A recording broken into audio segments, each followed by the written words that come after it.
Un saluto a tutti e gli ospiti, in particolare alle poetesse e ai poeti, che sono oltre 50 e sono qui con noi. Vorrei dire alla signora Zanzotto, veramente a mio personale saluto al nostro amico Pater, visto che ha avviato con noi in maniera così affettuosa e attenta. Gli dica veramente che provo in particolare un aspetto sincero nei suoi confronti oltre una stima, perché in definitiva attraverso la poesia, al di là dei limiti di chi la esprime e di chi la interpreta, si può, attraverso la parola significante, stabilire un rapporto che ho chiamato di simpatia e anche, perché no, un po' di riconoscimento. Volevo ringraziare Jaime che è qui con noi, credo farà tesoro di questa esperienza per far parte della nostra attenta, della nostra non solo comunità di Alveare ma anche della comunità di Como.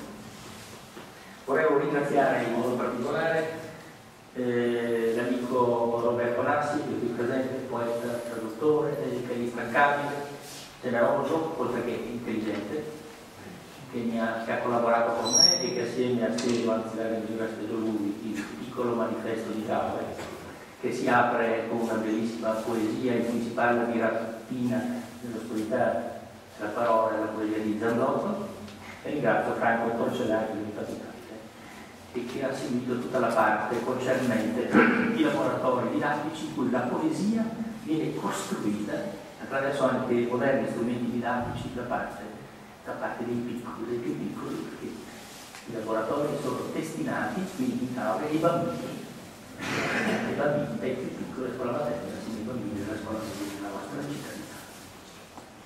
Non sarò molto oltre, voglio dire una cosa che ha detto il sindaco.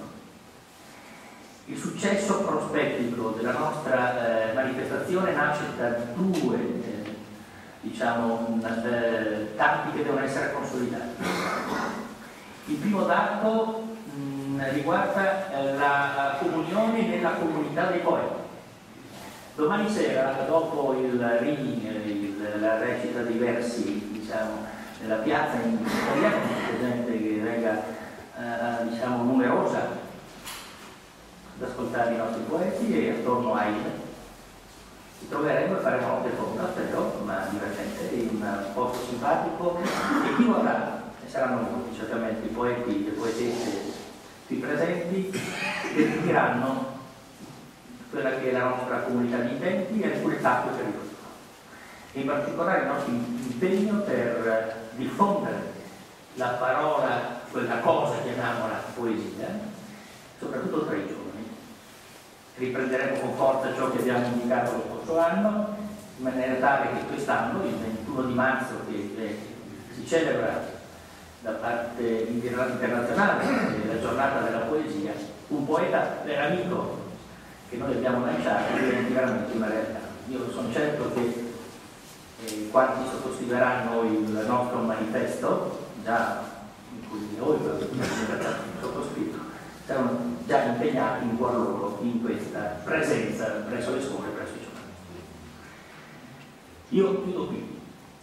Ringrazio ovviamente la città di Caore, mi auguro che l'auspicio del sindaco trovi concreta realizzazione, e mi riferisco al secondo aspetto, cioè che non vi può essere vera comunità in Caore di poeti se non vi è una partecipazione intensa da parte della comunità. Io sono convinto su questa strada a cui siete avviati, mi auguro che nel futuro diventi un fatto, diciamo così, popolare questa manifestazione.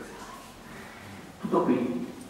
Io cedo la parola al nostro amico professor Paliti, che è il segretario generale della comunità di lavoro Alpe Adria, un grande sostenitore di questa comunità e un amico nostro del Veneto e anche un mio amico personale. A te allora, professor Paliti, la parola. Lui parlerà in inglese, ma dice cose talmente semplici, credo, che non sarà difficile capire.